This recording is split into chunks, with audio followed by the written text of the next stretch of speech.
The following may contain offensive language, adult humor, and/or content that some viewers may find offensive. The views and opinions expressed by any one speaker does not explicitly or necessarily reflect or represent those of Mark Radulich or W2M Network. Please listen with caution, or don't listen at all. TV party tonight! What? TV party tonight! Oh, we got nothing better to do than watch TV and have a couple of brews. Don't want to talk about anything else. We don't want to know. We're dedicated to our favorite shows! Oh, my circuits! Everybody loves Hypnotoad. Scary dog! Dancing at Blurnsville. Futurama! Might help if I actually remember to hit the buttons and put us back on the screen. Hello. Good evening and welcome to TV Party Tonight. I'm your host, Alexis Hayden, and joining me, he just Kool-Aid the wall to get in here, Mr. Jesse Starcher. I did. By golly, I busted right through and I'm ready to talk some Gen V yet again. That's right. Joining... I've calculated it. I am doing 9 straight weeks of TV Party Tonight for the Radulich and Broadcasting Network. Upload season 4, Monster, the Ed Gein story, Stranger Things, multiple seasons. We got this. We got Has-Been Hotel coming up. We got Only Murders in the Building coming up. We did Alien Earth. Oh my God, I have lost track of how much TV I've had to binge over the last 2 months. So what's your ninth week? 9th week is, let's see here. So yeah, next week we got Only Murders in the Building. Week after that is the Stranger Things season 4 retrospective. After that is the Has-Been Hotel season 2. And unless I get something in the first week of December, that is it. Okay. So I'll be with you on the Has-Been Hotel review. Mm-hmm. When we do that, I guarantee you I'll forget. But if you remember, that way I can blame you if you forget.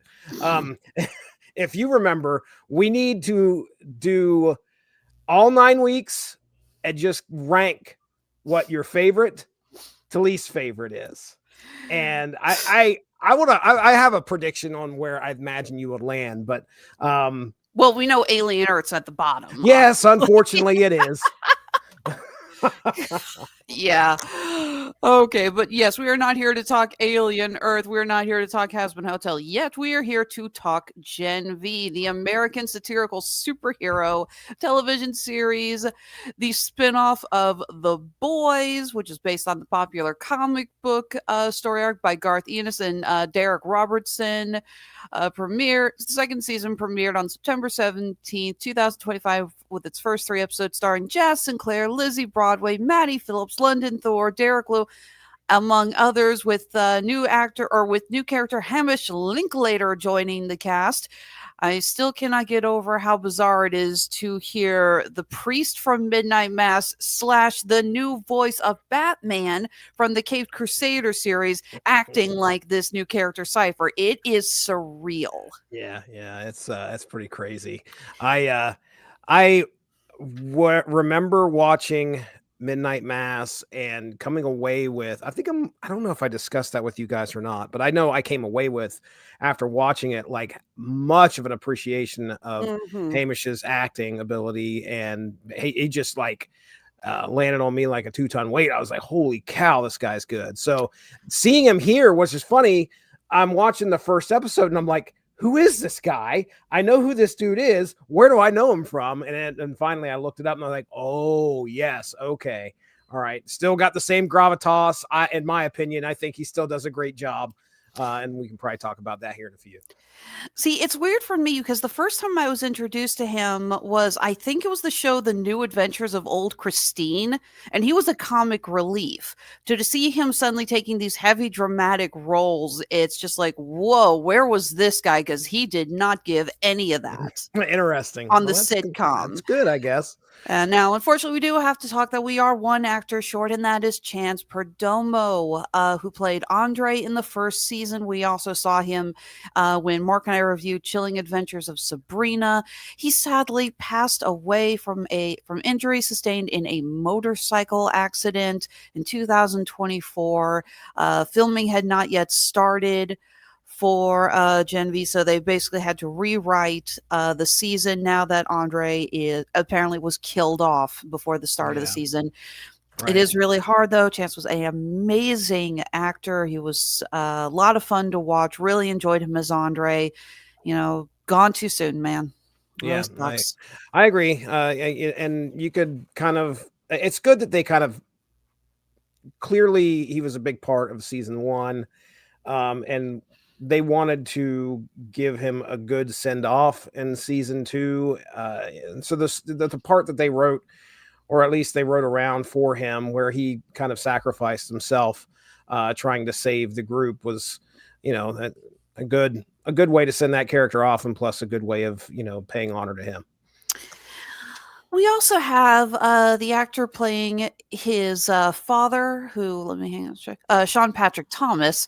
I knew Sean something, and I almost said Sean Patrick Flannery. I'm like, no, wrong actor. Wrong one. So Sean Patrick Thomas, who played his father in the first season in a reoccurring role, is elevated to regular for this season as he finds out his son was killed, and he ends up joining the Resistance to try to figure out what happened and how to stop it from happening to other children. So, like season 1, this takes place at Godolkin University in the universe of The Boys, where young superheroes go to be trained. Of course, not all of them end up becoming actual superheroes. A lot of them end up in the performing arts sector, because apparently Vought has decided on the literal concept of bread and circuses. So it's like, if you're not a superhero, then you can at least be an entertainer for us. Yeah. I mean, this is typical boys fare. They're using social media and likes and influence to fold that into a university in some way. So it's kind of expected, and it's kind of gross, of course. Pretty much. So where we last saw our main characters after they had released multiple inmates from the woods where they were being experimented on to try to develop a virus that will eventually kill all soups. If you want to see where that story's going, go check out our review of The Boys Season 4, because this is a spinoff, but now these are very much so intertwined. Right. And we're going to talk about that a little bit more as we go on. But our main characters were imprisoned, and we find out it is the what is it exactly? It is Elmira? Yeah, it's called Elmira. It's basically a jail slash, well, it's like a jail for soups, except they're getting experimented on. So it's a secret. You're getting thrown in the secret lab. Right. We find out that Marie, our main character, our bloodbender, as I like to call her, managed to escape, unfortunately, leaving behind Jordan and Emma, her friends. Her best friend Emma and her sort of love interest Jordan, who have been given clearance to come back to God U if they accept the rewritten truth. And they go on and they give a speech saying, oh, yeah, it was this. It was totally this. Vought's not to blame. Every season, Kripke gets more and more like 1984, and it becomes more and more disturbing. Yeah, you can't help but see a lot of that here. There is a lot of what is the truth versus what is actually the truth, and what people are seeing as the truth, I guess I should say. And how the truth is being presented. That's probably a better way of putting it, because the Vought is obviously wanting to control the narrative. And that's a phrase that, just gets thrown about now a lot. So, and yeah, it's supposed to come off, kind of icky. That's bad. That's not good. Trying to control the narrative and twist it to their own agenda so that people can do nothing but idolize our superheroes. But yeah, boy, something it gets a little hairy this season, that's for sure, between humans and superheroes. Absolutely. So we have our new Dean, Dean Cypher, played by Hamish Linklater, who has just kind of come out of nowhere. They can't find any background information on this guy, and he has decided, I think we need to start pushing our soups harder and turning them into actual soldiers. Mm-hmm. And I know a lot of people who saw this thought that this was going to be a commentary that he was working with Homelander to build up warriors for the upcoming superhero war that we all know we're getting in season 5, but it turns out he's got a different agenda.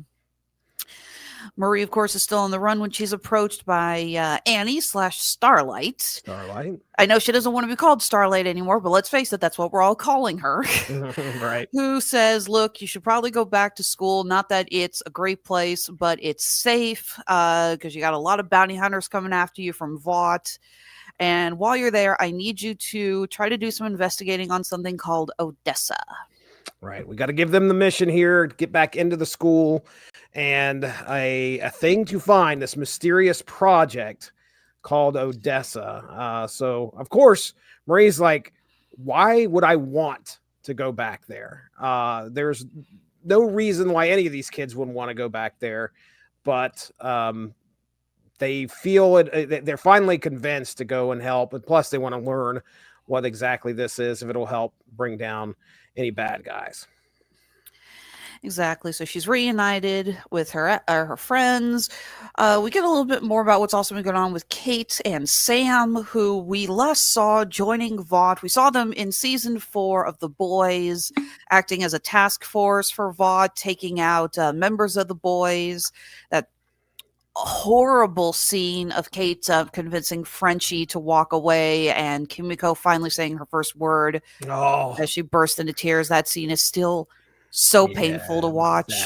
Sad. And things are not really going well for Sam because Kate's essentially just kind of being a drug for him. She's numbing his pain. So he doesn't have to think about all the horrible things he's done, all the people he's killed. Poor Sam goes through the ringer on this, and he does learn a lot when he finally gets to see his family again, but he really just thinks that he is so screwed up, and it's very hard for him to accept who he is, what he does, what he has done in the past. Yeah. Going to Kate, like you said, there's this piece that she kind of gives him, very much like a drug, but it's not everlasting. And unfortunately, that's going to catch up to you as you continue to these things fester in your mind. And as much as you try to push them down, a lot of times they bubble back up. But yeah, you talk about when he went and saw his parents in this season, and he starts to find out, his mom expresses how they have had mental illness in the family. Mm-hmm. So he pretty much thinks, well, shoot, I was always going to be like this. I was always going to be messed up. And he begins to kind of turn at that point. Once he starts to realize, or at least this season so far he has, when he realizes that, he's trying to deal with his trauma, plus he's trying not to do the bad things that he used to do. So that, at least that's the way I took it. As soon as he talked to his mom, and his mom kind of laid things out there, he's on Marie's side from that point forward. And he's trying to be a better person. I think it was the idea that for him, he equated his mental illness with his superpowers because he believed that the Compound V gave him those hallucinations. Right. And I do love that we still have scenes with the puppets, even though nothing is going to top the bloodbath with the glitter from the first season. Yes. The talking chicken salad sandwich or sandwich. I don't know what it was, but God, that was so funny. Right. Yeah, they make a couple of appearances here, which is great. Mm-hmm. And unfortunately, Kate gets out of the picture for a little bit because she finds Marie, Jordan, and Emma, and she ends up getting hurt pretty badly. And while she recovers, her skull got cracked. She's got a little bit of brain damage, and now her powers are not working the way they should. No. When No, she they are touches- not. Yeah, touches a garden and says, "You're going to give me your keys and go away." He takes that as, Sodomizing a garden. No. yeah, that. Oh yeah, and well, she's able to get the keys at least, but her face when she's trying to reach down there as he's going at it with this garden gnome is just hilarious. And then she finally gets the keys. But yeah, her powers have gone wacky because, I mean, that was a real moment between these people. They don't trust Kate. Jordan hits her with a blast that pushes her back. She hits her head. She's bleeding out on the ground because her skull's fractured. And Marie wants to help her. And it's Emma who says, don't touch her. Or Jordan says, don't touch her. Because they know they don't trust her. And they're afraid that if they do touch her, she'll make them do something that they don't want her to do or want to do. So they pretty much agree to just let her bleed out and die. And of course, that kind of sets a few things in motion here as they make their way back to the university. And now we're not going to go over Kate's story a lot because we talked a lot about what her and Sam went through and why they were so eager to join Vought and go anti-human in the first season. So again, if you want to hear more about our discussions of their characters, you can go listen to that, plug. But I do think it is interesting to point out how it's when she realizes she can't use her powers anymore that she comes back to the other side, because in a way she now knows what it's like to be human. Right. Yeah. And I mean, it's good to have her there. I mean, number one, when she finally makes the decision, because there's got to be a lot of healing between this group, between Kate and this group, because I mean, the end of season 1 was crazy. And then, of course, the beginning of this, she's very apologetic and at this season, but they still don't trust her. And then when they almost kill her, now she don't trust them. She's very upset at them. So you don't know if they're going to be able to actually hash things out. And then they finally do at some point. But yeah, she realizes, what it's like to be powerless, or at least not have powers at work, right? That are God tier, I guess is the best way to put it.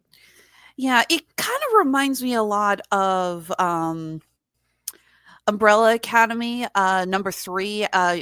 We see so much in the first season how she was abusing her powers, the I heard a rumor ability. I heard a rumor, yeah. And she was using that like crazy. In the second season, after she recovers, because her vocal cords get damaged at the end of the first season, and it takes a while for her to, regain her abilities, and she becomes very reluctant to use her powers. And I like to think it's kind of in the same way, a wake-up call of realizing what it's like to not have that ability. We see that Kate was really overusing it, and she was kind of being led to by the former dean, who was telling her, go ahead and lead Golden Boy, aka Patrick Schwarzenegger, who's not in the season. He's not. Well, I didn't know if we were going to get a flashback with him or not, like we did in the first season, but nope. Schwarzenegger's son's going to have to go work on some other projects. And yeah, I like to think it's kind of the same thing of, it's like, okay, you got knocked down the totem pole and now you really understand what you were doing to these other people. The fact that she actually swears she will never use her powers on her friends and the other superheroes again. She is just so terrified. Even when she says, okay, I got an idea, why don't you, it's like after Marie fixes, like, why don't I, and Marie says, why don't you, get in my head that I can't be controlled by Cypher, and Kate says no, because I said I'm not going to use my powers on you, and I'm sticking to it. Yeah, she regrets what she's done and everything that's led her to that point, and she wants to take every step that she can to make sure she doesn't go down that path again. And that's her way of trying to make sure that she doesn't. She doesn't want to use her powers on someone else that, number one, probably doesn't deserve it. And she doesn't want to do it at all if she can, because of how powerful it is. So, yeah. Nice. What she got, a plastic arm too. Like she got her arm blown off, and she got really messed up really in the course of these 2 seasons. Almost had her head fractured. Well, she had her head fractured. She had her arm blown off. It's, so she's made her way down the comeback road for sure. Absolutely. On the other hand, we got Jordan, who still awesome character has now developed into Marie's real love interest. They were flirting, they really did like each other. They are fully in love now.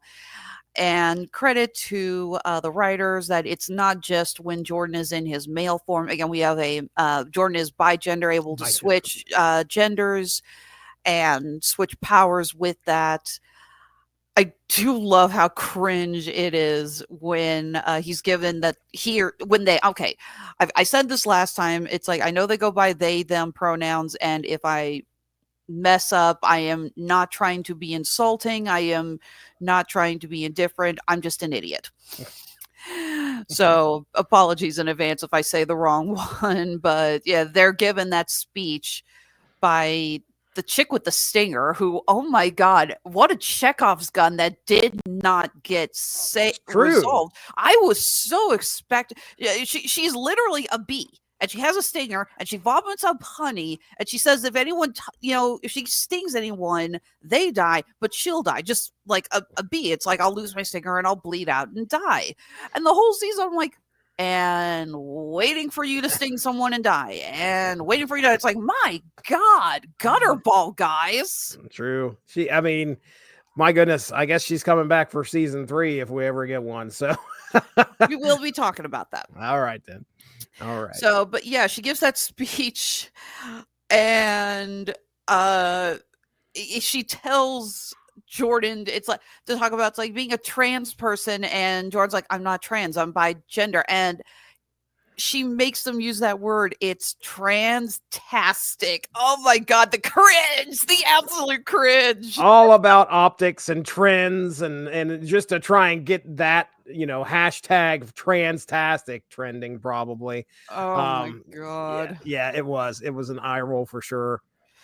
Yeah, again, the stinger chick, I was really waiting for something to happen because they played her up to be so annoying. Yeah, you don't see her, I think, in the at least last 2 or 3 episodes. She she's disappears. Right. Yeah. Well, again, season 3, Stinger will be stung. And she dies, though, right? I mean, as soon as she stings somebody, she's dead. So. Yeah. It's like the whole discussion that Robert and I had when we reviewed The Monkey, and it's like, you really put Elijah Wood in the movie, you make him annoying, and you don't have the monkey. Kill him! Missed opportunity. So before we talk about how this plays into The Boys, I do want to talk a little bit more about Linklater playing Cypher, because, wow, this was a great villain and a really good twist on who was actually Cypher, who was in charge. Although, okay, did you see Wicked? The first I did Wicked? not. I have not. Okay. The guy who plays our surprise villain, let me make sure, Ethan Slater, is actually a big name on Broadway, and he plays Bach in Wicked. Oh, really? Yeah. Okay. Fun fact, this is the guy who's currently dating Ariana Grande. Oh, no kidding. Yeah. All right. Well, that's about top God tier if you get one, I guess, as far as dating goes. Well, it's so funny because his biggest role on Broadway was that SpongeBob musical. He played SpongeBob. Are you serious? That's a heart attack. Wow. That's hilarious. So he's got a real big theatrical background then. Yeah, and I still remember because the character he plays, Bach in Wicked, is very, very dorky. He's supposed to be dorky, He's supposed to be that character who pines for one of the main females, and they are like totally out of his league, and you kind of feel sorry for him. And then I remember seeing that movie with my family, and then after saying, "Oh yeah, that's the guy who's sleeping with Ariana Grande," and my mother like, "What? You've got to be kidding me!" Wow, that's awesome. Yeah, but oh my God, I love him as Godolkin, Thomas Godolkin. Again, great reveal on who he is, because I love that they think that he's going to help them. She heals him, and he's been controlling this Linklater's poor character as a freaking meat puppet. Right, the whole time. I mean, and it's done pretty well for sure, because I think there's a moment where they believe that he has no powers. Mm-hmm. think I don't know if it's. I think it might be Marie who says she doesn't sense any Gen V in his blood. In Cypher's blood, and And- and that's because he doesn't have any Gen V in his blood. The power all comes Exactly. from from Godolphin. Godolphin. Yeah. So, you know, when all of a sudden he has powers, you're like, okay, well, what is going on? Because Cypher is able to control people as puppets and essentially make them do whatever he bids. So you're like, okay, well, what, how, who is this person? He's big mystery man. Number one, nobody knows who he is, what his powers are when he first shows up.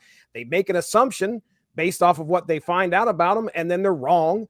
So it just continues to deepen that mystery, and then that makes the reveal that much more sweeter. We find out that he's keeping this, you know, this old, burnt up man, who's all, I wouldn't say comatose, but he's, Not there's really nothing in him. comatose, just too pained to do anything. So what do you think, like, when he leaves, I didn't look this up, so I'm sure there's probably an answer, but when he leaves and puppets somebody, is he in both places at the same time? So is he in the old man and in, okay.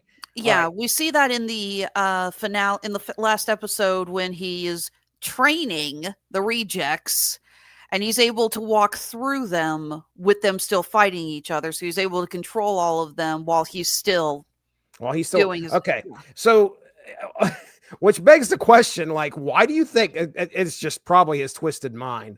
But why do you think he was beating himself up those few times? Like, he's laying there, he grabs a belt and starts beating that the comatose guy sitting there, the guy that's not moving hardly, his other puppet, I guess, his other self, the Godolphin body. I guess that's probably the best way to put it.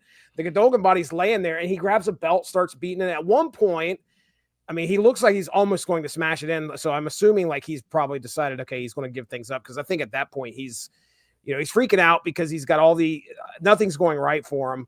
But anyway, it just seemed really weird. And of course, at one point where, oh my goodness, what's her name?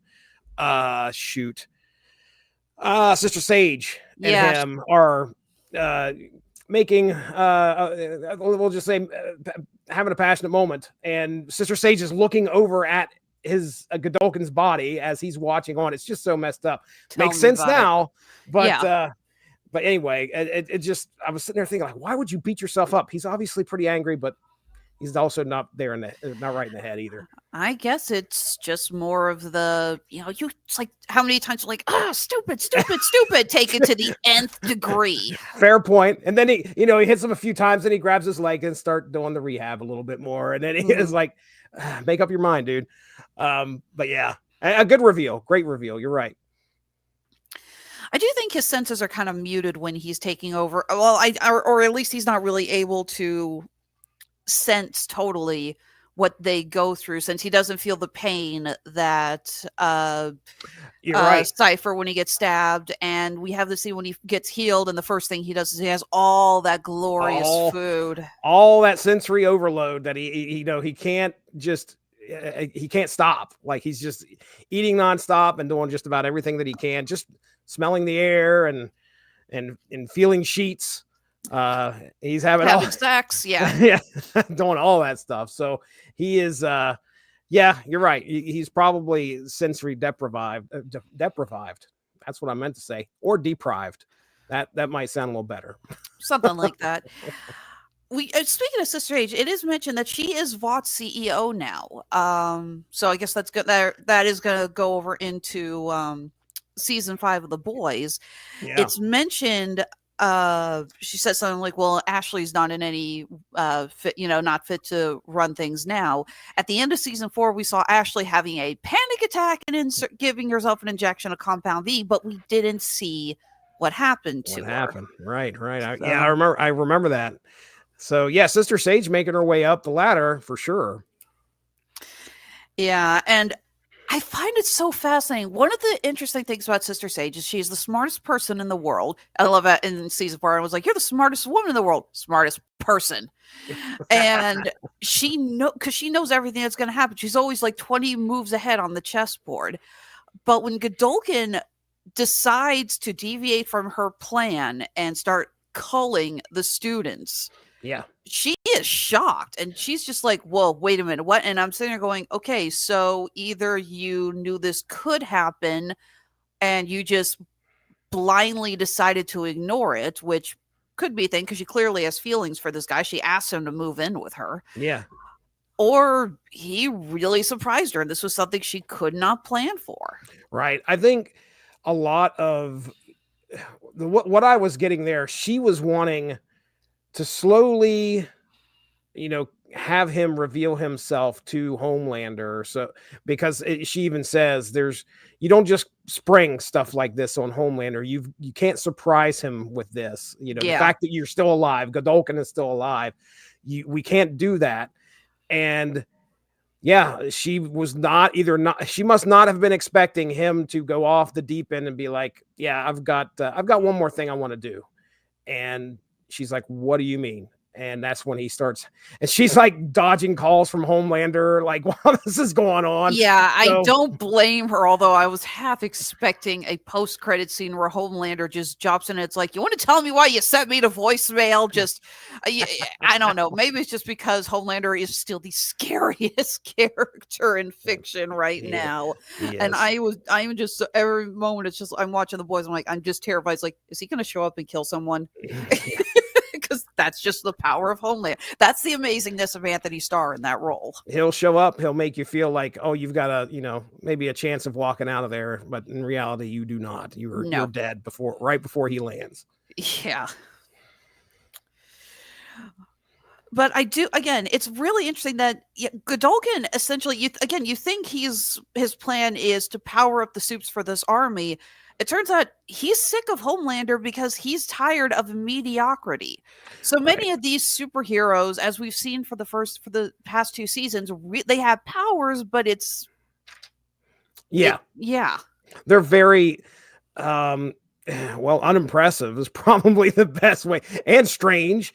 But yeah, his plan is to be like, okay, I have all of these supposedly superpowered individuals here at my university. They're bringing them here. This is kind of like the training grounds for these people.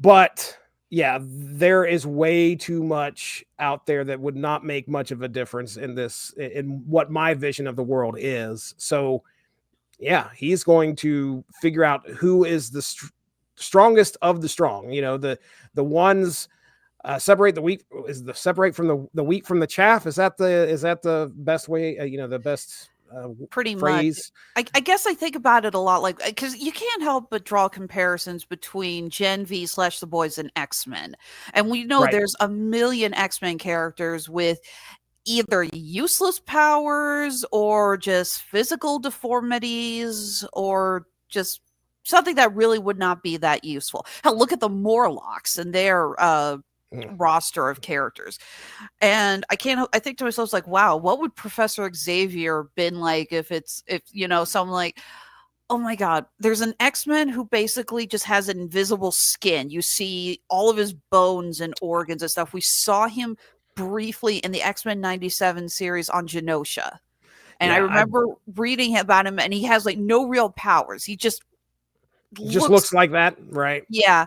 Right. And I can't help but think to myself, like, God, what if Xavier had seen someone like him and been like, nope, and made him kill himself? Mm-hmm. Right. Because that's kind of what you get with Godolkin. Godolkin is definitely wanting to get the weak out of there. Mhm. And it's interesting that I thought I think it was the end of episode 7 where he walks out and he has the pledge, that poor unfortunate pledge, grab the chain that was wrapped around and choke himself. himself. So I was thinking, well, the next episode is just going to be him going through the campus, like just killing people left and right. But instead, what he does is, we were talking about, he's got one more class to teach. So he gets on the social media there and tells everybody at God U that, okay, I'm back, number one. And number two, I'm going to hold a class and it's open invitation for everybody. Just come on down and we will And that was his plan, was to get people to volunteer to come in, and then he would kill them, which I was like, okay, well, I didn't expect him to do that. I expected him to just start killing people indiscriminately and then start trying to keep the stronger ones, alive. But I assume, again, like I said, he was going to bring them in and have them all battle each other. And then, whoever's left, okay, you're on my team. That really actually doesn't happen, because I feel like he just takes control of everybody and has everybody kill themselves. So I don't know. It was crazy. Possibly, but I think part of it was also the fact that the first class that we see probably didn't have what it takes to come. Godolkin is a firm believer that pressure, there's a saying, pressure makes diamonds. Yeah, he says that. Yeah, I remember him saying that. Yeah, and I have seen stories about parents who say that about their kids, and it doesn't go well. Imagine that. And he believes that these students, he's like, no, if I'm guessing the poor pledge with the hands turned into feet who turn into hands, he just said, you are absolutely useless. I'm not even going to give you a chance. Right. But the rest, he said, okay, I'm going to give you a chance to better yourselves. And he put them through it. And it's pretty clear that no one in that first class was going to make it according to his standards. Yeah. I mean, hell, the most impressive power I think we saw down there was the one girl who shot fireballs, and my God, was her aim bad. Yeah. What was also interesting about that sequence was at the end, where everybody is like barely alive, laying on the ground injured, and another display of power in front of Sister Sage, I believe. He puts on Ella Fitzgerald, and it's like dance. It's literally dance. Puppets dance. Yeah, they get it. There's a whole dance number, and I was like, okay. Oh, that was. I mean, it was entertaining. Credit to the sound effects department, because you could tell many of those poor kids had broken bones, and you could hear snapping sounds as they're dancing. It's like, yeah, those bodies should not be able to do that. Nope.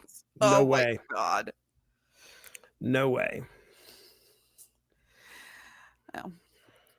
But yeah, Alexa, I love him as a villain. Cypher is just so much fun. The way he always seems to be 10 steps ahead of everyone. I love the bit where he thinks, or you think that Kate has got him to confess that he's human, and he turns around and it's like, and because they've got a camera in there, he knows there's been a camera the whole time. It's like, so I mean, is this my good side? I mean, this isn't my good side. Oh my God, low angle? Are you kidding me? I look like crap. Just oh my God, that scene was so funny. Yeah, them working. Okay, so this is taking place during Bloodbender versus Genderbender. Oh my God. The Congratulations, Matt Groening. I'm pretty sure he got that from you. So he's making Jordan and Marie fight each other because Jordan is now the hero. Jordan is disgraced because they are the ones that out oh my goodness, what's his name was killed? Andre. Vought essentially, okay, so Kate says that she wants to come forward and say that it was Jordan, Emma, and Marie that attacked her. Vought says no, because that really doesn't look good on them, and they blame a couple of Starlighters who we have seen in the last season of The Boys. Basically, I'm just going to say it. Starlighters equal Antifa right now in the Boys universe. And good God, we're going to be talking about that a lot when we review The Boys, and I'm going to have to deal with Robert rolling his eyes a lot. You know it's coming. You know it's coming. Oh, yep. Yeah. Oh, well. If there's one thing old Robert can do, he can smell a commentary a mile away. I'm just going to say it that I love Robert. I love reviewing with him. He and I have done some amazing Damn You Hollywoods together, especially when we talk horror movies and Stephen King. I've told him before, if I got a Stephen King property, he's the first one I go to. But his reaction to this season especially would have been so painful, especially with characters like Modesty Monarch, Oh my gosh. who is the Trad's wife. Okay, I know you're not like crazy huge on social media, but have you seen the Trad wife trend? I do not even know what that word means. You're going to have to Okay. explain this to me. I don't. You will have to explain Oh, this to me. okay. I didn't know if you don't have to. Okay. No, I want to hear this. Okay. God forgive me. I'm not even a churchgoer, and I'd still do that. There has been a large movement of women who disagree with feminism, who want to go back to being traditional housewives. They want to say, it's like, I don't want to work. I want to be subordinate to my husband. I want to take care of the house and take care of and raise children and take care of them. And if that's your thing, that's fine. You know, I am not one to judge. And if that is what you want out of life, then please go right ahead. Have fun with it. You know, I will never look down on someone that, but there has been a massive movement among the trad wife community to be very vocal about it in social media. There are a lot of trad wives who are on Instagram and TikTok and just get millions of followers as they do videos about, you know, all natural hand making clothes, or they live out on farms, and you're seeing them talk about the benefits of raising your own chickens, your own hatchery, and milking your own cows. And this also got really big during COVID because, and this is obviously not like A equals B. This is not a all or nothing kind of thing, but there were a lot of trad wives who were very anti-vaccination because they're very traditionalist. So Modesty Monarch is a joke about not necessarily trad wives in general, but the ones who jump on this bandwagon of using it for social media platforms. Gotcha. Okay, that makes sense now. Yeah, I'd never heard that term before, but yeah, that definitely makes sense for that character for sure. Yeah, like I said, no judgment. We've talked about this before on the show and how it's like, if that's your lifestyle, it's fine. It's annoying when you decide this lifestyle is how I'm going to become an influencer. Yeah, sorry. Can we have less Justines in the world? My God, how was that character even more annoying than the first season? Man. Oh, Justine. Yeah, I'm sorry. You actually have a character go, no signal. How will people know when something happens to us? Oh, gosh. She has a very small, like, not very prominent part at all this season. I mean, she shows up like a couple times. I think she breaks up with, oh my goodness, she breaks up with Sam. Yeah. And it turns out she was only dating him to try to get her views up. She was much more prominent in the first season, though, right? I mean, I feel like she's the one who outed Emma's eating disorder for views. Right. Justine is not able to comprehend a life that does not equal views. Every action she does, every step she takes is equal to, how can I use this on my social media platform? We need less Justines and more Bushmasters. Yes, more Bushmasters. Bushmaster. Oh shoot. Those couple characters right there were fun. We had disgusting as hell, but you know what? Those were pretty freaking awesome powers, which he actually put them into effect. Hey, so. I mean, they did make a difference at the end. That's for sure. Yeah. Although, let's just say it. Black Hole officially takes credit as the most disgusting superpower. And I know that this is a universe where we have a superhero with a gigantic prehensile dick. And I still say Black Hole is the most disgusting superhero we have come across in the boys universe. What was the title of the last episode? Do you have it there by chance? Just by chance. Hang on a second. Because Trojan. Like the Trojan horse. Oh my God. I didn't even think about that. Oh my God. So for context, people, near the final battle at the end, there's a way to try and get Marie's friends into this a sealed off danger room. Essentially, this is a big battle arena, and they let Black Hole in, and Black Hole has consumed. I don't know what you call this, but either way, sucked. He basically has a pocket universe in his ass. So you just see people pouring out of his ass onto the floor. And it's all of Marie's friends, and they all come together, and they're able to at least make a dent in the until Polarity shows up. Polarity actually shows up and definitely helps them out, because we're kind of worried there at that final battle as they just seem to be getting to the tipping point, and then Godolkin takes over Marie. And you're like, oh crap, we're done for here.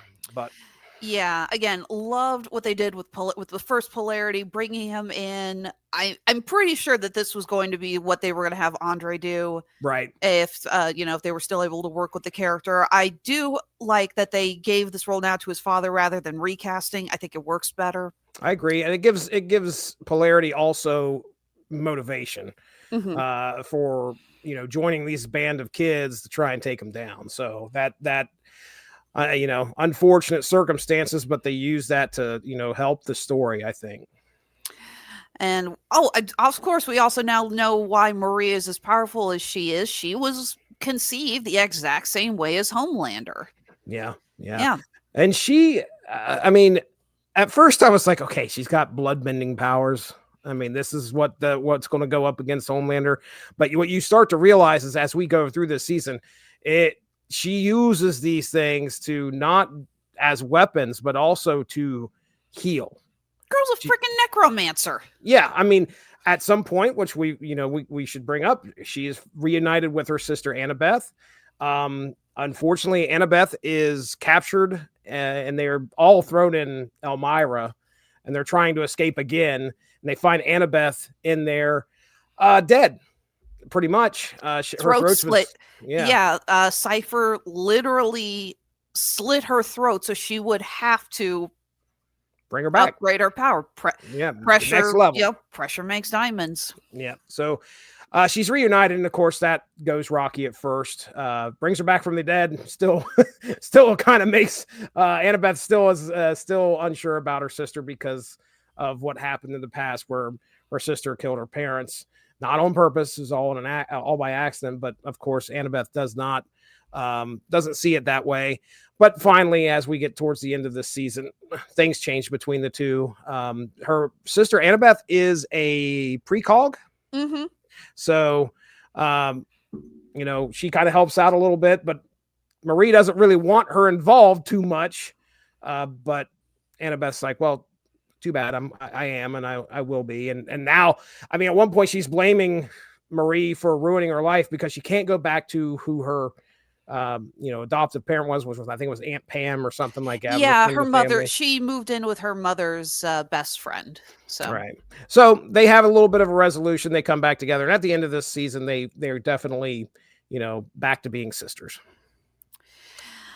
Although this does beg the question, how the hell did Vought convince all these parents to let them inject their kids with Compound V? That's the world of the boys. I'm telling you, it's all because people have so little redeeming qualities in the boy. It's money, it's fame, it's power. That's just the way that it is. I swear that's just the easiest thing to do, is be like, hey, we got something we want to do here. Here's $1 million. What do you say? That's the way I took it. It's like, Vought's just got all the money, and they can convince these people to do that by just. I couldn't remember if Vought paid all the families to inject the babies. I would assume they would have to. You can't just convince. Then again, you might be able to say, okay, look, if this is successful, trust me, your kid's going to be, and you could. I guarantee you, if you told a parent that now, they would be like, oh yeah, sign me up. The kid's going to be super successful, or, stand out from the crowd, be a super athlete. Count me in, I'll do it for free. Just inject them or whatever. But yeah, it's all about these very little redeeming qualities that humanity has, that I think we would give up our firstborn, our secondborn, our thirdborn, just to get ahead in life. Yeah, because at the start of The Boys, we think all of the superhero powers are just happening naturally. It's like X-Men, they're just born with something special. Right. We find out before the end of the first season that no, all the superpowers come from being injected with Compound V at a young age. And the more you see all these kids, all of these people with superpowers, and it's just like, okay, how the hell did Vought convince all these parents, hey, what would be a good idea? Right. Just to have been a fly on the wall and try to figure that out. Right. Did we have, so I don't know, if you got us, if you're going to take us up to the end or whatever, but I need to ask, did we have a post-credit scene at the end of this season? Because if so, I completely turned off the TV before I got there. No. Okay. Everything it ends. Our heroes have made a clean getaway after killing Godolkin. They're on the road, and thanks to our little Miss Precog, they run into Annie and A-Train, who we saw get away at the end of season 4, The Boys, and we know that they're leading the resistance to take down Homelander, and now they've got six pretty powerful superheroes now on their side. Yeah. I don't know what the plan is, if we're going to be doing season 3 of Gen V, or if they're going to be just like some bit characters in The Boys. I always worry about stuff like that because you kind of grow to like these characters, and then you hate to see them not get like the weight that they had in somebody else's series. So you said, are we going to be, I mentioned, are we going to be getting a season 3? And you said, we'll talk about that. Have you heard anything? Well, it doesn't look like it, because season 5 of The Boys is going to be the finale. And we know that these characters are going to pop up during the big war coming on with the Homelander's side of superheroes. But I don't know really where they would go after that. And I'm a little disappointed. There's still a lot of, the characters are still awesome, but there's a lot more with them. And I'd like to continue to see a lot more.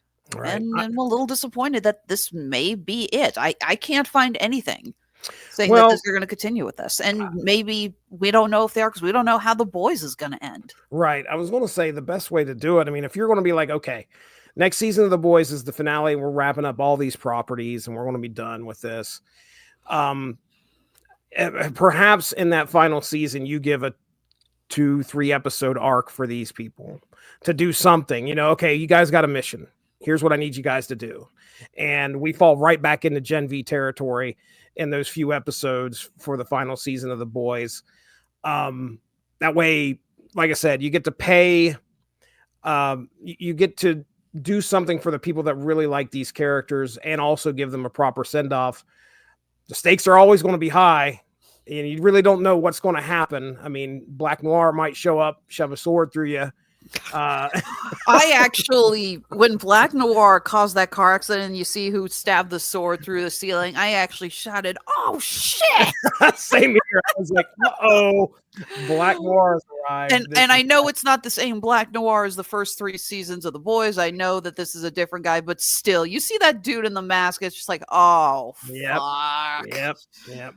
But so, I think at that point, it very well could be done like that. We lose a couple of our characters here, which gives, Marie and whoever's left that more motivation to fight at the end. So I don't know. That's kind of, I figure that if they're going to wrap things up and they want to give these characters a good send off, you do it in that final season of The Boys. Definitely. Although that does also beg the question then, if, like, for example, we know Mark and Robert are big fans of The Boys, and they watch it because we're always on the same review with them, but they're not watching Gen V. Mm-mm. Yeah, so, they'll be lost. Or they exactly. Actually, the eyes will roll. I was thinking of Robert multiple times, especially when Stan Edgar, Giancarlo Esposito shows up and does some major plot exposition drops. Yeah. Not to mention, I also like the idea that he's setting up this little bunker, and I'm thinking this is where our resistance is going to be founded, where they're going to be staying in the boys. I think that makes a lot of sense. We know that he would be on the side of Starlight and not Homelander. Right. And I remember thinking, it was like, Giancarlo Esposito, you make everything better. And I hear Robert's voice in my head going, he was in Captain America, Brave New World. And then I go, shut up, voices in my head. Robert, that one voice. That one dissenter. Well, I know that because when we reviewed Brave New World, I said Tim Blake Nelson, who played the leader, makes everything better because he's one of my favorite character actors. To which Robert said, yeah, but he was in Fan Four Stick. I'm like, I am not blaming Tim Blake Nelson for the suckiness of Fan Four Stick. Wow. One Fantastic Four movie I still haven't watched. You are not missing anything. Save your soul. So I have heard. So one of the big things that I do want to talk, we talk about this briefly with the first season, and it's something we've seen come up now a lot more in the real world. A lot of these characters are taking classes on becoming influencers. We talked about Modesty Monarch, who is literally teaching how to pump up your views. And she approaches Emma about how she really needs to bank on that kind of a thing.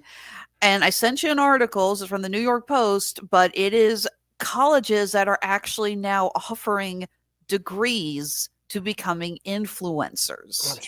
That's right.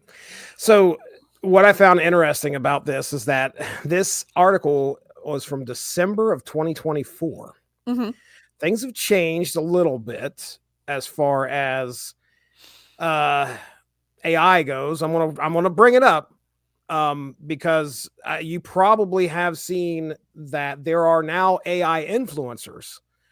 So AI slop, as John Oliver called it. Oh, AI slop. Okay. Let me rephrase.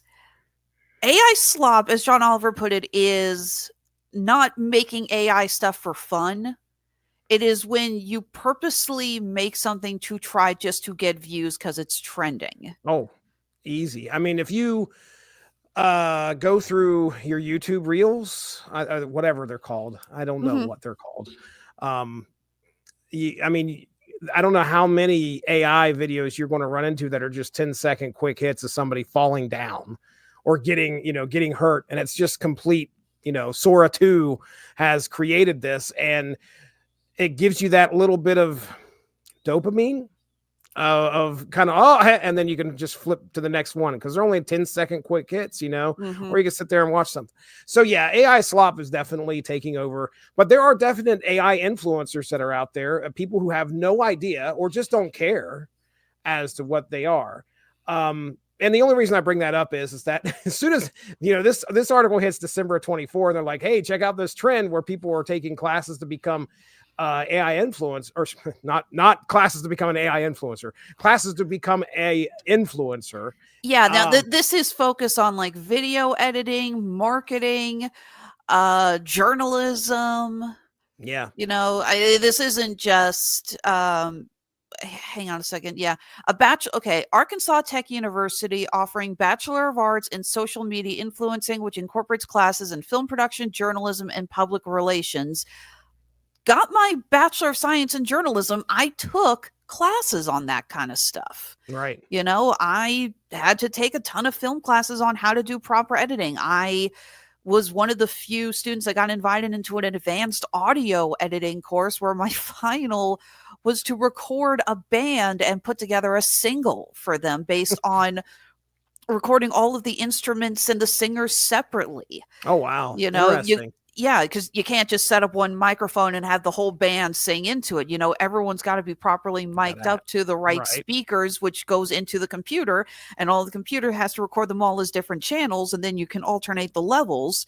Otherwise, you get a School of Rock musical or concert, and I'm not talking about the awesomeness of Jack Black or Alex Brightman. I'm talking about those School of Rock buildings, those literal schools that are set up around America, which I freaking hate. because I've had to deal with multiple concerts from them. They do not do any proper audio setup, and then you get the drums being louder than the singer, and you get a migraine. Yeah, Sorry, yeah. that I really freaking hate those things. Sorry, soapbox, off the soapbox. I'm shutting up. Well, it's a big business. I think they said $21 billion in influencing there. I mean, Yeah. and honestly, they're calling it this because that's the focus. But I mean, you're learning a lot of great skills that you could potentially use, not just for that, because that becoming an influencer is like, I mean, what are the odds of that? It's pretty small. So you're not going to, they're going to give you these tools to go out into the world and possibly become successful. But the good thing about it is you're going to be able to use those tools probably in something adjacent to that. That's a little, that's going to be a little bit more successful. But it is interesting because, that's all my kids are aware of right now. Are, I can name you probably 5 YouTube personalities that you could probably classify as influencers in some way.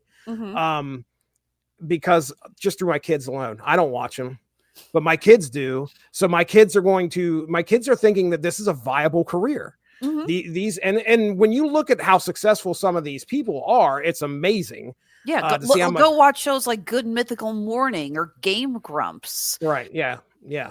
Good Mythical Morning is a staple at our house. I'm a big fan of those guys. So that is something that me and the wife will watch. Of course, these are 2 guys that are about my age doing a podcast. It's about 20 or doing a YouTube show. I do listen to their podcast too, which unfortunately is coming to an end this year. That's sad. But regardless, that the only danger I feel like if you're going to be offering something like this, it's like, you got to get it across these kids that you're going to be one in 200,000 people that might be successful at doing this, but these skills you can take into other things. So I don't know. I think it's interesting, and tying that back to the show, clearly social media is a big part of what Godolphin University is. It's all about influencing and being popular and getting up the rankings, which there was much more focus on that in the first season. It's got a couple spots in this season, but it's not the focal point okay, who's going to be on top. That's not really the focal point. Now it's about the resistance and fighting against, this evil. So, but yeah, I mean, I wish I would have took some video editing and stuff in college. That would have helped me out a lot. 'Cause I feel like, with YouTube and stuff like that, I have to self-teach myself a lot of things now. So it could be advantageous. Yeah. I mean, like I said, I had to study video editing. I remember pretty much locking myself in the editing bay for a solid week, putting together my final pieces for various classes and my demo reel that I was going to send out to hopeful job applications. Yeah. I mean, you still landed in a craft industry. I mean, it's so funny. One of the first years I worked at a Comic-Con, I ran into one of my old journalism professors. Okay. And he came up to talk to me and he said, "So how did you land here?" And I looked him dead in the eye and I said, "When a career from my college ended up with jack squat." Now, I should clarify, I actually worked for a local TV station for a couple of years after I graduated. I worked as I ran the prompter for the news on weekend mornings, and then they moved me over to the graphics department, and then I was a graphic designer for them for a while, and I love that. And unfortunately, during the massive recession of 2008, they let me go. And unfortunately, journalism is just not an easy career anymore because everything is condensed down. One reporter is now handling the photography, the video editing, or the video filming, the audio for sound bites, for video clips. What used to be like 4 or 5 different people now can all be done by one person. So I That's couldn't get back into the field no matter how hard I tried it's the after. nature of the beast. I'm telling you, like, you Yeah. know, that's what companies want to do. They want to get the the rise and the ease of technology. Number one is going to be a big factor in that. If somebody comes along that can do 3 things at half the speed that you're able to do them, they're probably going to be leaning toward possibly letting you go at the earliest opportunity in order to get that person on that can do that job in half the time. And that, like I said, that's the nature of the beast. And as technology continues to improve, it's just, it's going to be widespread. Yeah, I feel bad. I've got 2 friends who I went to college with to study graphic design because I went back to get my second degree in art and actually work as a graphic designer because I loved it. And they are print exclusive graphic designers, and I love them to death, and they're insanely talented. But I look at them; they're looking for work, and I go, guys, you've been replaced with AI. You That's are rough. not going to find work anymore. I'm sorry. It's like I love you guys to death, but you really need to start farming out on what else you can do. Yeah. I was sitting there thinking about Fiverr and people who do stuff on Fiverr. I don't know if you've ever messed with Fiverr before, but essentially, okay, yeah, you pay $5 and they do some kind of a, job. I think first time I ever heard of it, Ronnie had a guy do the intro to the podcast for $5. Mm-hmm. And I was like, it's unfortunate because that whole gig industry is basically wiped out because of the advancements in AI and what it can do. So yeah, I mean, if you're wanting to be an influencer, number one, I just temper your expectations. Number two, if you're going to go to college for it, okay, make sure to be prepared to use those skills that you learn in other fields, and make sure that the skills that you learn are ones that are easily used in other jobs. I mean, you want to make sure that you can do something else with them. Well, it's also hard because when social media first became a thing, social media managers were a hot job because you had a lot of older folks in careers who didn't know the first thing about social no media. idea. And they were like, hey, let's hire some younger millennials to come in and handle this for us. But now millennials are, the main folk are now taking over. And it's like, guess what? We know how to work social media. So it's like social media. So it's like, I can be your social media manager. I already know how to do all of that. Thanks. Mm-hmm. Yep. Yeah. Appreciate the offer. Yeah, unless you are so stupidly busy, which I have met artists. I actually just worked with Joe Wass, a really brilliant animator and artist who recently hired someone to be a social media manager just because he did not have time. Yeah. Well, that's a good thing to have. Yeah, as a situation where you're very busy. Yeah, as long as you're making good money. Yeah. He said it's not a case of he doesn't know how to do it. It's just a case of one less thing for him to deal with. Starting to farm that stuff out. And for a while, I don't know if you know this, but I had hired Sean Comer to handle my social media for Honeysuckle Rose for a while. I actually hired him to write product descriptions for me. So I'll say, I remember him, he's a writer, so he was definitely well, versed in getting some copy out there and product descriptions and stuff like that. So yeah. And then I assume at some point you were just like, well, can't exactly afford them anymore, or, you have to make that decision, which unfortunately a lot of companies are. Yeah, it was kind of a mutual parting, but yeah, nowadays it's like I got to handle my own social media, and I constantly have to think, okay, will this be good on TikTok? Can I put this on Instagram? Oh shoot, I haven't uploaded anything in like 3 days. I need to find something. I don't know. Eddie, be cute. I need to have a presence. Pretty seriously, it's like you have no idea how often it's like, I need to put something on TikTok. Cleo, can you be cute for and I'll start looking through filters and stuff like that. It's like, okay, what can I do with the dog? That is literally my backup. I have friends who are trying to get more of a presence online, and it's like, use your kids, use your pets. You have no idea how often you're going to need to just put some random video there just so you can keep posting shit. Right. Right. Personally, I think the most that I pay attention to is my YouTube stuff that I upload just to kind of see like what the listens are, as far as that goes. But yeah, I mean, if I'm not putting something out weekly, I start to kind of feel it. Mhm. Like I start to feel like, okay, there's something that I need to do because I don't want somebody who's waiting for some type of content and me let them down.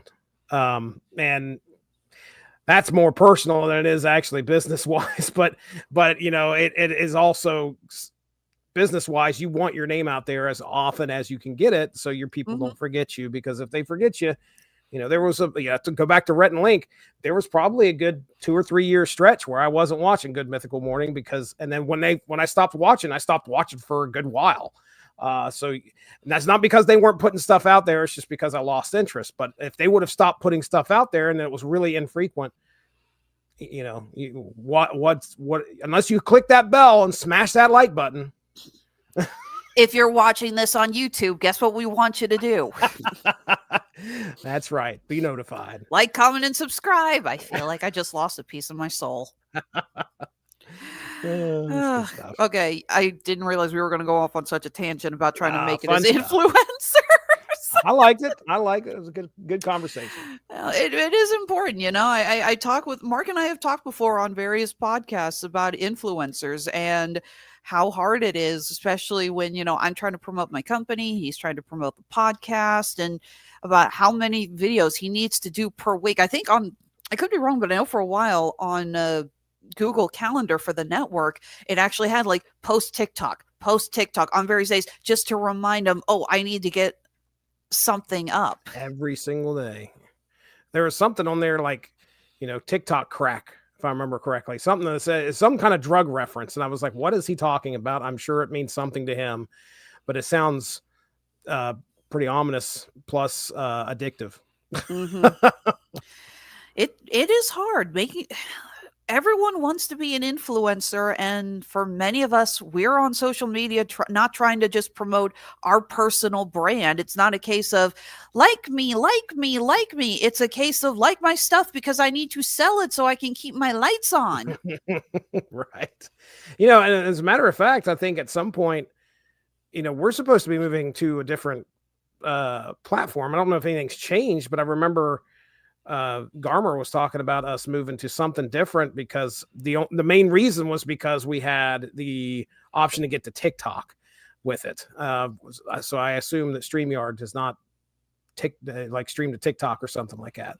But I don't think it does. And I know we've been having a problem with StreamYard connecting to Facebook, Instagram, X, and various other. I mean, usually I try to click on everything that says, Radulich and Broadcasting Network, and 9 times out of 10 it's like, nope, not connecting, nope, not connecting, nope, and I have no freaking clue how to fix it. Yeah, I don't either. That's crazy. Yeah. Okay. Well, wow. Gen V. Yes. Okay. Yes. Got off on a tangent there. Yes. So again, we don't know if we're going to have season 3 of Gen V. Not sure. I mean, again, it comes down to how things end with season 5 of The Boys. We don't know how that's going to end. We don't know what the plan is from there. The last I heard is that Kripke wants to do another spinoff that is going to be a prequel focusing on Soldier Boy and Stormfront. And part of me is going, ooh, more Jensen Ackles. Hell yeah. Right. Supernatural fan here, folks. I'm allowed. Yeah, that'll be interesting. I'd like to see that. So until then, we're just going to have to wait for season 5 of The Boys, which I don't know where they are in their production right now. I don't know when it's coming out. There hasn't been any announcements yet. But if you are interested, you haven't seen it, both seasons of Gen V are currently on Amazon Prime. Go check it out. It's still a lot of fun. If you're a fan of The Boys, you're going to be a fan of Gen V. There is no question. It's really, really good. All of these actors are awesome. It's a lot of fun. Really good laughs. Highly recommend it. I agree. I had a good time talking about it with you, and I look forward to see where we're going to end this story.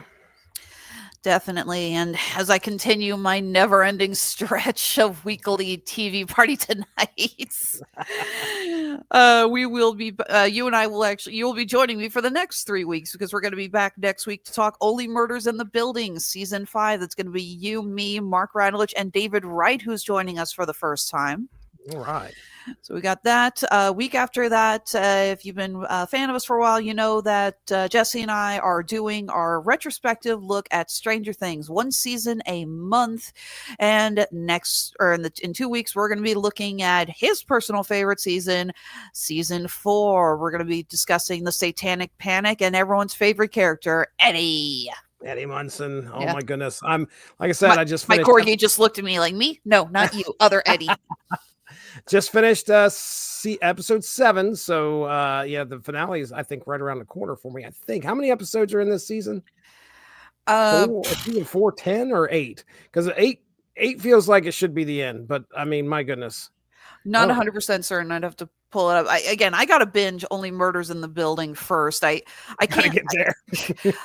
I've tried binging them out of order and stuff, and then all the shows start to blur together, and then I forget, oh wait, that was something from this show, not that show. So I basically have just been binging shows nonstop over a 2-day period for the last few weeks. Yeah, it's all going to bleed together. Like I said, though, we definitely got to have we definitely got to have the ranking when we get the top from 1 to 9 or 9 to 1, what it's going to be like there as we get towards the end.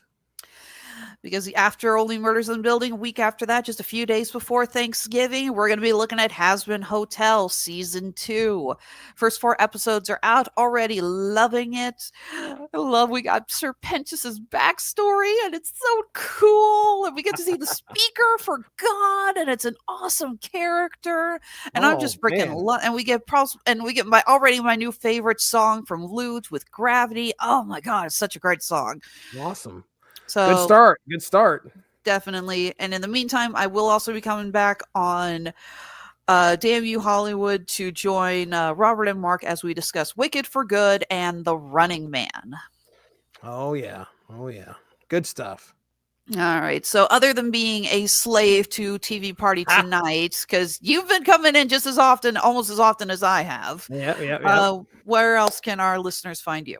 Folks, if you want to check out the Source Material Comics podcast feed, should be on Spreaker, should be able to find it on YouTube pretty easily. We have all sorts of episodes out there. I think over 300 for the Source Material Comics podcast proper, which is comics of just about any era. Recently, myself and Mark Radulich got together and talked the many deaths of Layla Starr. Great book, great discussion too. So if you want, that aired on the 27th of October.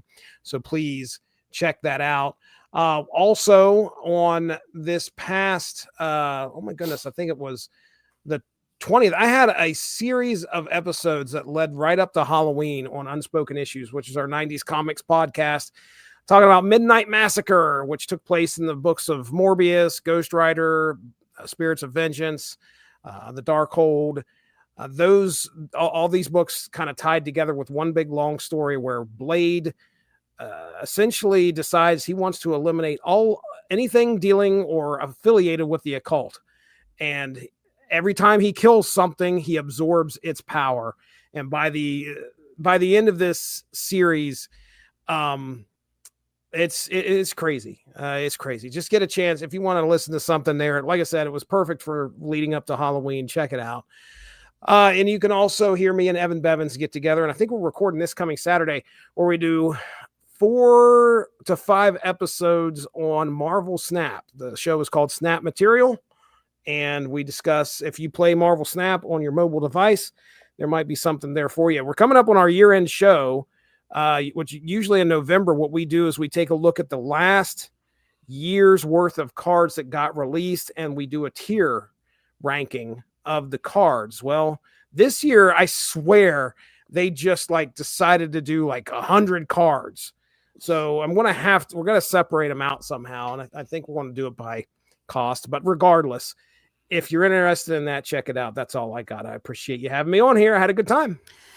Absolutely. And as far as the plugs that pay me, Honeysuckle Rose Creations, where fashion meets fandom at the intersection of geek and chic, getting ready, packing up because in a little less than 12 hours, I'm going to be hightailing it up north for Twin Cities Comic Con. This is our second year returning. We had so much fun last year. Love going to Minneapolis. Some of the best food in this country, believe it or not. So love going out there. Looking forward to it. After that, we've got one last show this season, and that is at Planet Anime here in Kansas City, after which I will finally have some free time off, but I will still be binging the hell out of TV shows from Mark. Making notes, watching TV. Yeah, pretty much. Of course, you can always follow us on Facebook, Instagram, Blue Sky, and yes, TikTok. And our stores are fully stocked on Etsy and Handmade at Amazon. Getting ready for our Black Friday sale. Both stores are going to be 25% off. And don't forget, the Black Friday sale is also the start of our annual holiday drive. Oh my God, I cannot believe that's already upon us. And that is from Black Friday to Christmas Eve. For every order that's placed, we will be donating $5 to St. Jude's Children's Hospital. We do this every year. Every year we've gotten more and more orders, so we donate more and more money. So it's a great cause. Be sure to come check out if you are looking for Christmas gifts or holiday gifts in general for your loved ones, and they love themselves some fun, geeky, freaky jewelry. Check us out. Again, that's Honeysuckle Rose Creations, the intersection of geek and chic. So for myself, for Mr. Jesse Starcher, thank you so much for tuning in, everyone. Have a good night. And I hit the wrong button. Damn it. Mark, you're rubbing off on me.